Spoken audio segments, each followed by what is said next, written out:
episode of Just Another Year Chicago. My name is Nick Brody. I am joined alongside my co-host and good friend Nick Barr. And today we are reviewing a little revenge game for Lonzo Ball as the Bulls square off at the United Center against the Pelicans this upcoming Friday night. Before we jump into it, we'd like to thank our sponsor, Stupid Car Tray. I have a tray now and I see all the hype. If you want to enjoy Bulls games at home and even more on the road, head now to stupidcartray.com. We love our stupid card trays, and please use code J16. That's JAY16 at checkout to get 16% off. The link will be in the description. So go check that out. All right, Nick, let's talk some Bulls, my friend. Obviously we're riding on a high after the Cavs game here. But we are only entering game 2 for the preseason. We will be squaring off against the Pelicans tomorrow night, Friday night. And I think our main topic here, our big question that Nick and I have is, will we get the same lineup? That's kind of been the question this preseason because of P. Will's injury, slowly getting better. But the lineup on Tuesday night ended up being Ball, LaVine, DeRozan, Javonte Green, who was a surprise, and Vooch. It's not likely we'll see a lineup reveal soon. Before the tip is usually what Billy Donovan likes to do. Understand. He keeps us on our toes, all good. But it's clear to me, Javonte Green obviously earned his spot for a starting lineup, at least for this game. I think you'd be hard pressed to say that he didn't earn that. But, I'll be looking, will the starters play the same amount of time? I think 25 minutes was kind of on the upper end, but Billy has expressed that he wants them to really get out, play together since they need to gel.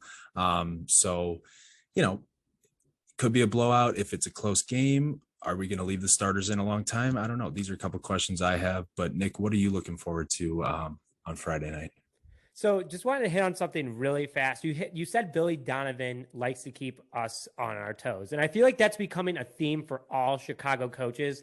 And I feel like Joe Madden of the Cubs really set that tone back in 2015, 2016. 100%.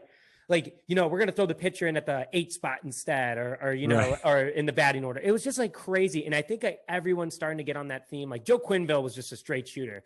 Billy Donovan, I like that he's on, he keeps us on our toes. Matt Nagy, I hate when he does it. There's no doubt about that. But Justin Fields is starter. Anyway, obviously you guys know that I'm the Bears guy, but I love my Bulls, and especially this upcoming season, because I'm excited about one guy who I really want to see Billy Donovan play a lot this preseason is Alex Caruso. And no, it is not because of the headband. No, it is not because he's just got bunny hops. He is actually a good player. And, in his last game against the Cavs, awesome win. Caruso played really well. He gelled really well with Zack LaVine on a couple alley-oops, which were sick. He gave DeMar DeRozan a turnaround dunk, which was insane. Stacey King literally was about to jump out of his seat, and it would have been the craziest thing ever. Like, Stacey King is back himself in regards to these Bulls. Very exciting. Absolutely. And Alex Caruso brings that. He's a hard-working guard. He's always been the underdog. LeBron James has talked very highly of him. But we already know what Lonzo Ball can do. Lonzo Ball's come a long way. And I was once a Lonzo Ball hater. There's no doubt about it. I've said it on previous podcasts last season. Me too.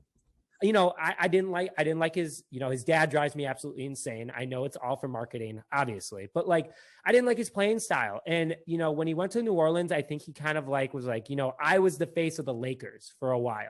That was my team. And I messed that up because I don't know if it was my dad. I don't know if it was what, but it's the fact that Lonzo Ball got his act together. I want to see Caruso out there. I want to see Caruso getting reps with the starters because Caruso and him could be a 1-2 threat that is just going to be out of this world. And Caruso definitely deserves the playing time. So, if I got anyone out on that court tomorrow night, it's going to be Alex Caruso. Super excited about it. He was a steal, in all honesty, in free agency for sure. Absolutely. And I think you made a great point about how good he was gelling even on the fast break with our main, with our core players, because, coming into this, you think, well, he was a great spark off the bench for teams. We thought, okay, maybe he's going to be a 3-and-D guy. We need defense. Billy's defense heavy. Obviously he's expressed that many times. But it turns out he could provide a lot more. If he's running the floor like he's running, we know Lonzo's going to push the ball. And if he's going to be a part of that, I love to see it because he can run the floor. And like I said, he can still shoot too. So he brings more elements to the game than I think we thought at the beginning, pending that he keeps this up. So I think that kind of leads us into what we're watching for in Friday's game tomorrow night. And for me, there's another topic I want to hit on, not just with the lineups. I know that that's on the forefront of our minds. How is Caruso going to play? Will he become a starter overall at this pace? But really what I'm looking for now, Nick, is our interior defense presence. It's worrying me a little bit.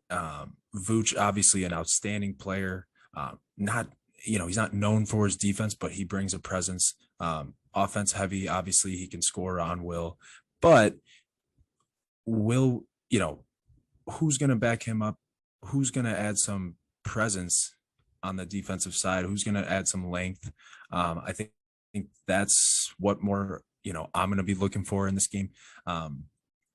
Will we keep up this defensive performance? All those turnovers.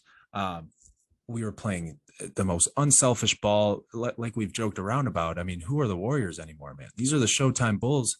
We're shooting 43% from three. I mean, we're going to be hard to beat if we play like that. Now, I'm not saying to expect that day in and day out, putting up 130 points. I mean, that is some serious numbers. But with that being said, the Pelicans did have a pretty good performance the other night against the Orlando Magic. Got a win out there, a very handled win on their part. Will we shut down Trey Murphy? He was lighting it up from three. We gotta up our perimeter defense a little bit, I think. So good game coming into this team. Both teams coming off a win. There is no Zion Williamson, so we could blow the doors off him again. I'm here for that.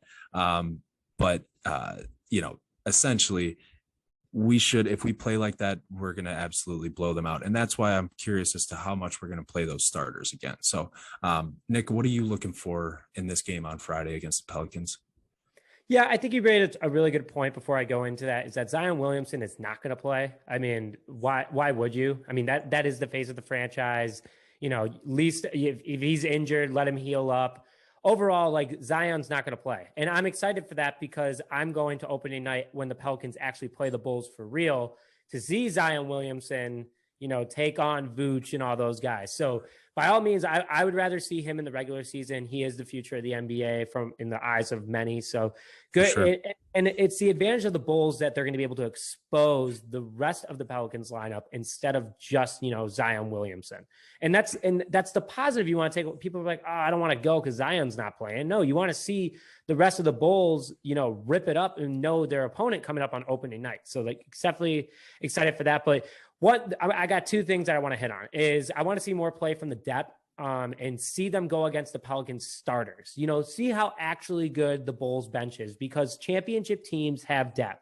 That's just all that. I mean, look at any championship team ever. You have a deep bench, and that's what the bench mob was, when the Bulls had a chance. Unfortunately, LeBron James, D Wade, and Chris Bosh were all in their prime. And then you threw Ray Allen in the mix. Like, that team would have won multiple championships if that wasn't in their way. In my personal opinion, in my optimistic opinion. So if you have a deep bench, I mean, you remember Nate Robinson? Nate Robinson was the dude. Like, he came off the bench and just ripped it up. When you have a guy that can start on almost any other team, like Alex Caruso, and you have that depth, it's awesome. Like Stacey King even said, some of these bench guys like Alex Caruso, Javonte Green, could be starters on either middle pack or below average teams. And I'm not saying like superstar teams. No, they're not going to be starters, obviously, but they're talented players. So I'm definitely excited to see that. And then happy you hit on it also as well. The big man play overall. We have Vooch. We know what we get in Vooch. Stellar player, great contract, great recruiter bringing DeMar DeRozan in. But, you have Marco Simonovic, the guy that I think he's from Spain, is it? It's I'll have to double check you on that one. He's from Europe. He's from Europe. And then you have Tony Bradley, who we brought in from Oklahoma City. That's our centers. We don't know our centers that well. We don't know how skilled they're going to be. We don't know how overall they're going to do in this Bulls system. And the reason why I bring this up is you remember back in from 2010 to about 2016, you had Joakim Noah as the starter. And then you had guys like Omer Ashik, Nazi Muhammad, Tim Thomas, all came in off the bench. Veterans that were strong and could fill in that play for the Bulls. That's something that the Bulls need to have, especially at the center position. Vooch can't play out there every single minute. You know, that's just not Billy Donovan's styles to overwork his players like coaches we've had in the past. So you got to find out this depth. Like, there is so much depth on this team. You know, at the guard position, at the forward position, but the big man position, there's a lot of question marks still. That's one concern that I have for the Bulls, but I'm excited to see what they can do. There's no doubt about it. Me too, man. Well, you made some great points. And Marko Simonovic, by the way, is from Montenegro. So no one saw that one. Yeah, no one saw that one coming. Watch that now. So, right. So, well, that pretty much sums it up for our preview here. Obviously, we got Bulls tomorrow night. Let's see what they do with the lineup. Let's see what our big guys are able to do. See if we play more of our bench. Try to get a real solidified, like you said, get the old Showtime Bulls back. Will be very interesting to see, and we are excited here at Just Another Year Chicago to figure that out. Nick, why don't you close on out of here? And One more topic I want to hit on before we close out is, in overall, like, these games don't count. Like, they're preseason, but it's super exciting to see the teams do this. Nick, what is your score prediction for tomorrow night's game? You know, I think we kind of touched on the fact that Zion isn't playing. Now, of course, I also mentioned that Trey Murphy was looking pretty good. They have a few other young players, but I'm thinking we're going to be riding this high. We're at the United Center again. You can see my eyes are closed. I'm really thinking for this one. I'm trying not to be too overconfident. I'm going to go. That's what we do here. That is what we do, and that is important, I believe. So I'm going to go 115-88 Bulls get the win again. Wow. Big dub. You know, it was nearly a 40-point blowout against the Cavs. I think the Pelicans are definitely a little bit more talented than the Cavs at this point in the preseason. Even, I mean, Zion Williamson was out there to be a much closer game, but I'm kind of in the same ballpark as you. I think the Bulls are going to put up 120 again, because I think, you know, Billy Donovan's like, we got to get fans back in here. We got to prove we're legit. So he's going to be playing his starters. He's going to be running up to, I think it's going to be 120-90. Yep. Bulls. I think that'd be smart. Bulls, of course. Yeah, absolutely. So, Nick, absolutely fantastic episode as always. Very excited to get the Bulls series back on track. And we'll be here all season long, so make sure you stay in for Tuesdays and Thursdays. And there's always a surprise episode here at Just Another Year Chicago, so stay tuned for that. But, Nick, thank you very much. And with that, thank you very much for coming into this episode of Just Another Year Chicago. My name is Nick Brody, joined alongside my co-host and good friend Nick Barr, and we will see you guys next time.